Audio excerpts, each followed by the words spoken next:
Hi friends. स्वागत है आपका एक बार फिर से ड्रीम टैलेंट के एक और नए लर्निंग वीडियो में। और मैं रितेश गुप्ता आपका एक बार फिर से स्वागत करता हूं। और आज हम सीखेंगे बेसिक्स, बिल्कुल बेसिक्स, कि शेयर मार्केट क्या होती है, कौन सी ऐसी ऑर्गेनाइजेशंस हैं जो इसको रन करती हैं, ऐसी क्या ज़रूरत पड़ती है कि हमें शेयर मार्केट को ओपन करने की ज़रूरत पड़ी, शेयर मार्केट कितने टाइप की होती है, कौन कौन से टाइप के ट्रेड्स इसमें किए जाते हैं, बुल्स और बियर क्या होते हैं, कैंडल्स कैसे बनती हैं,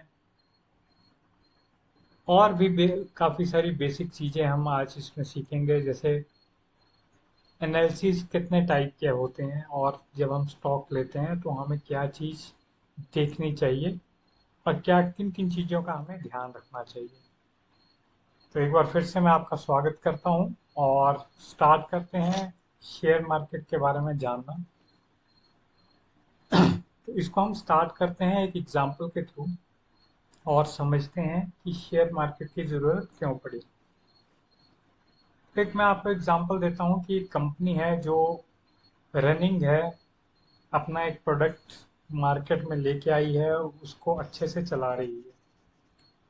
अब उसको ज़रूरत पड़ती है पैसे के लिए, उसको एक्सपैंड करने के लिए, या फिर कुछ नया प्रोडक्ट लेके आने के लिए। अब कंपनी के ने जो पैसा था वो ऑलरेडी एक प्रोजेक्ट में लगा रखा है, तो उसको पैसा कहाँ से मिलेगा। उसको पैसा दो तरीके से मिल सकता है। पहला, या तो वो बैंक में जाके लोन अप्लाई करे, या फिर किसी से उधार ले। तो फर्स्ट ऑप्शन की अगर मैं बात करूं तो फर्स्ट ऑप्शन में क्या होता है कि जब कंपनी बैंक के पास में जाती है तो कंपनी को अपनी कोई एसेट वो गिरवी रखने पड़ती है एज अ मॉर्गेज बैंक के पास, और बैंक उससे इंटरेस्ट चार्ज करता है जो कंपनी को हर महीने देना होता है। अब दूसरा ऑप्शन कंपनी के पास में बचता है कहीं और से पैसे का इंतजाम करना। तो कंपनी क्या करती है, कंपनी पब्लिक के पास जाती है, आम आदमी के पास में जाती है और उनको बोलती है कि मुझे इतने पैसों की ज़रूरत है, आप मुझे पैसा दो, मैं आपको कंपनी के प्रॉफिट में कुछ हिस्सा दूंगा। इस केस में क्या होता है कि कंपनी अपना पैसा इकट्ठा करती है, मगर उसके ऊपर कोई लाइबिलिटी नहीं होती है, उसको मंथली कुछ नहीं देना है। जब कोई प्रॉफिट होगा तो वो एक रेशियो के हिसाब से पब्लिक में बढ़ जाएगा, और अगर लॉस होगा तो वो भी पब्लिक का ही होगा। तो इसको थोड़ा और अच्छे से समझते हैं एक स्लाइड के थ्रू। शेयर मार्केट क्या होती है? शेयर मार्केट एक ऐसा बाजार है जो कंपनी के शेयर को खरीदा या जहाँ पे बेचा जाता है। कंपनी क्या करती है, पैसा जुटाने के लिए छोटे छोटे हिस्से जो अपनी कंपनी के शेयर्स हैं उसको जारी करती है, और लोगों को अपनी कंपनी का हिस्सेदार बनाती है।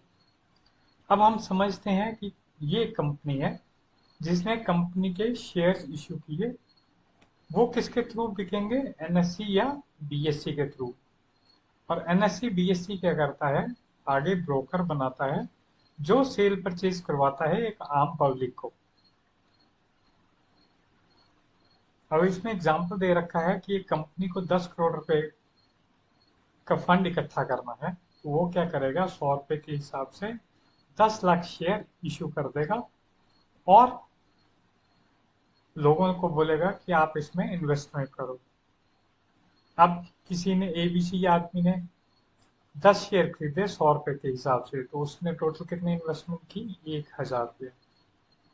अब किसी टाइम पे उस शेयर की कीमत जो है वो 130 रुपये हो गई, तो उसने 10 शेयर ले रखे थे, तो उसका प्रॉफिट कितना बना? 300 रुपया।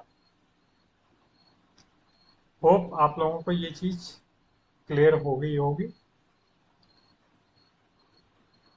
अब तीन टाइप की इंडियन मार्केट होती है। एक होती है कैश या इक्विटी मार्केट, इसमें क्या होता है कि जो फिजिकल शेयर होता है उसको खरीदा या बेचा जाता है। इसमें सारा काम कैश के थ्रू होता है। मतलब आपने जितना पैसा लगाया उसके हिसाब से ही आपको शेयर्स अलॉट होंगे। सपोज करो कि आपको 10 शेयर खरीदने हैं 2500 रुपये के हिसाब से, तो आपको कैश कितना चाहिए होगा? 25,000 रुपया। बाद में अगर उसकी कीमत 2750 रुपये हो जाती है तो आपने उसको खरीदा था 2500 रुपये में, तो आपका टोटल प्रॉफिट कितना हो गया? 250 रुपया पर शेयर। तो आपके पास प्रॉफिट कितना बचा? 2500 रुपया। ऐसे ही एक होता है फ्यूचर मार्केट। इसमें हम एक प्रेडिक्शन करते हैं कि आने वाले एक पर्टिकुलर डेट को मार्केट कहाँ पे होगा और उसके अकॉर्डिंग ही अपना ट्रेड परचेज करते हैं। थर्ड आता है ऑप्शन मार्केट। इसमें कॉल और पुट चलता है। अगर हमें ऊपर जाने की तरफ की उम्मीद है तो हम कॉल परचेज करते हैं, और अगर पुट नीचे जाने की उम्मीद है तो हम पुट परचेज करते हैं। इसका जो प्रॉफिट होता है वो प्रीमियम के बढ़ने या घटने से कैलकुलेट होता है। अब इसमें दो टाइप के ट्रेडिंग होती है। एक होती है डिलीवरी या फिर इन्वेस्टमेंट, और दूसरा होता है इंट्राडे। डिलीवरी में क्या होता है कि हमने एक शेयर खरीद लिया, वो हम कुछ दिन के लिए भी रख सकते हैं, कुछ महीने के लिए भी रख सकते हैं, और कुछ साल के लिए भी रख सकते हैं। इसको हम बोलते हैं लॉन्ग टर्म इन्वेस्टमेंट। सपोज करो हमने एक टाटा मोटर का शेयर 100 रुपए के हिसाब से खरीदा। 100 शेयर लिए 400 रुपए के हिसाब से। एक साल के बाद उसकी कीमत कितनी हो गई? 650 रुपये। तो हमें कितने का प्रॉफिट हुआ? 250 रुपया पर शेयर का। और हमारे पास थे 100 शेयर। तो एक साल में हमें कितना प्रॉफिट हुआ? 2500 रुपये। दूसरा होता है इंट्राडे ट्रेडिंग। इंट्राडे ट्रेडिंग का मतलब होता है कि हमने एक चीज को खरीदा और उसी दिन उसको प्रॉफिट या लॉस में बेच दिया। सपोज करो हमने सुबह एक शेयर खरीदा 500 रुपये में, और उसको हमने बेच दिया 520 रुपये में शाम को। तो हमारा प्रॉफिट कितना हुआ? 20 रुपये पर शेयर। अगर यही कीमत 480 रुपये हो जाती तो हमारा लॉस कितना होता? 2000 रुपया पर शेयर। सॉरी, 2000 रुपया टोटल। अब इसमें दो टाइप के ट्रेंड होते हैं। एक होता है लॉन्ग टर्म, एक होता है शॉर्ट टर्म। लॉन्ग टर्म का मतलब होता है बुलिश ट्रेंड। मतलब जहां पे हमारी बाइंग से ऊपर जाके मार्केट क्लोज होता है, उसको हम बोलते हैं बुलिश ट्रेंड। मतलब एक भाव जहां से ओपन हुआ उसके ऊपर उसने क्लोजिंग दी तो उसको हम बोलेंगे बुलिश। और शॉर्ट ये सेलिंग किसको बोलते हैं कि हमने कोई चीज 100 रुपये में ली और बाद में उसको 80 रुपये में बाय किया। मतलब हमने 100 रुपये में उसको बेचा और 80 रुपये में उसको खरीदा, तो हमारा प्रॉफिट कितना हुआ? 20 रुपये। इसको हम अच्छे से बाद में समझेंगे। इसके बाद में हम समझते हैं कि कीमत क्यों बढ़ती या कम होती है। तो आपने इकोनॉमिक्स में सुना होगा कि जब डिमांड ज़्यादा होती है और सप्लाई कम होती है तो किसी चीज़ का प्रोडक्ट का जो बेसिक प्राइस है वो अप जाता है या बढ़ता है, क्योंकि बायर ज़्यादा है, सप्लायर कम है, और जो क्वांटिटी है वो एक लिमिटेड है। तो इसलिए जो प्राइस है वो बढ़ता है। अगर इसके ओपोजिट, अगर सेलर ज़्यादा है और खरीदने वाले कम हैं तो उसका प्राइस, उस को बेचने के लिए उनको लोग नहीं मिलेंगे, तो उनको अपना रेट जो है वो कम करना पड़ेगा। होप आप लोगों को ये चीज़ें समझ आ रही होंगी, ये बिल्कुल बेसिक चीज़ें हैं। अब हम जानते हैं कि ग्राफिकली कैंडल कैसे बनती है। ये देखो, ये यहाँ से ओपन हुआ 100 रुपये पे, उसके बाद ये नीचे आया 98 रुपीज़ में, इसको सस्टेन नहीं कर पाया और ये फिर से ऊपर गया 110 रुपये तक, और इसने जो क्लोजिंग दी वो दी 108 रुपये पे। तो इसकी जो ओपनिंग थी वो थी 100 रुपया, और इसकी क्लोजिंग जो थी वो थी 108 रुपये।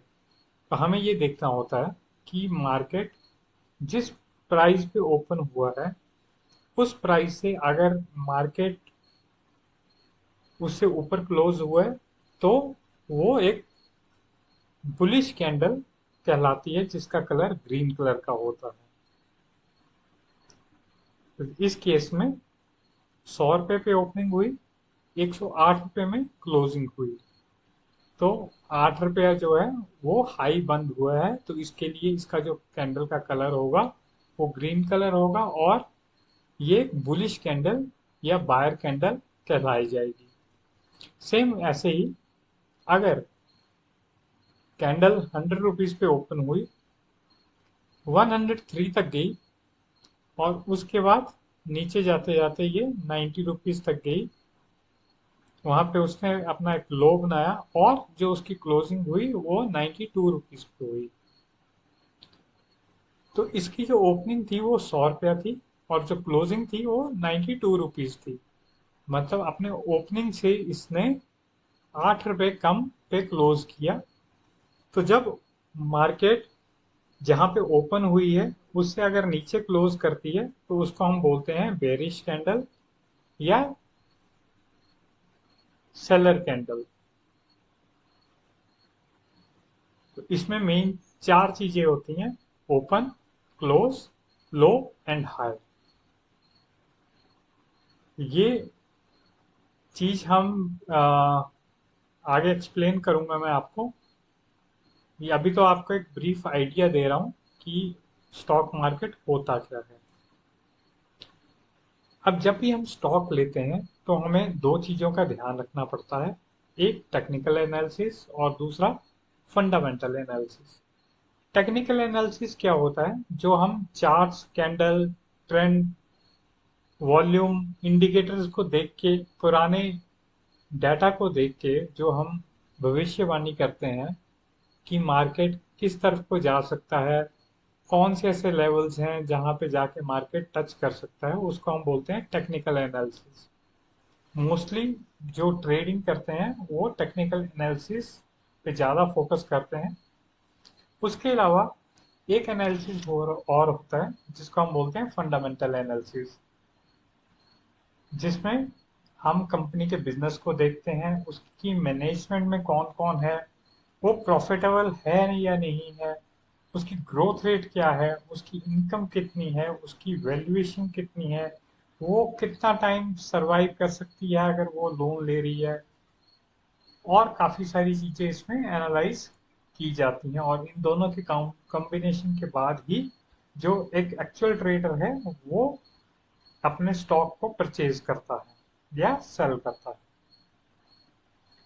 तो एक एग्जांपल समझते हैं ट्रेडिंग का, कि मान लीजिए आपके पास एक एक्स वाई शेयर है जिसकी करंट कीमत है 500 रुपया, और उसका सपोर्ट है 490 रुपीज पे, और रेजिस्टेंस है 530 रुपीज पे। आपने 500 रुपये में बाय किया है, तो क्या क्या सिनेरियो हो सकते हैं? पहला, कि प्राइस 500 रुपये से 530 रुपये तक जा सकता है। अगर 500 रुपये से 530 तक जाता है तो आप क्या होंगे? एक प्रॉफिटेबल ट्रेडर होंगे जिसको 30 रुपये का प्रॉफिट हो रहा है पर शेयर। दूसरा सिनेरियो है कि अगर उसकी सपोर्ट जो है वो 490 पे है और आपने 500 रुपये में परचेज किया है, तो मार्केट जब 490 पे आएगा तो आपका वो लॉस काउंट होगा कितना? ₹10 का। तो इसलिए हमें ये ध्यान रखना पड़ता है कि हमारी जो एंट्री है वो कहाँ पे होनी चाहिए, हमारा स्टॉप लॉस क्या होना चाहिए, हमारा टारगेट क्या होना चाहिए, हमें कितना रिस्क उठाना चाहिए और हमें इमोशनली ट्रेड नहीं करना चाहिए। तो आप लोगों को ये चीज़ बेसिक कैसा लगा, आप कमेंट करके ज़रूर बताएं। और जिन लोगों ने अभी तक चैनल को सब्सक्राइब नहीं किया है वो जल्दी से चैनल को सब्सक्राइब कर लें।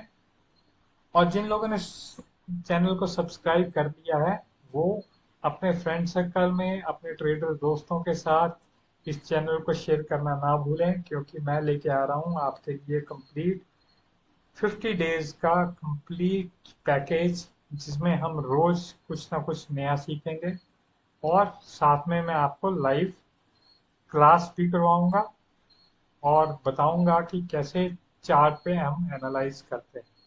तो बने रहिए मेरे साथ में और अपना ध्यान रखिए। मिलते हैं नेक्स्ट वीडियो में। Thank you.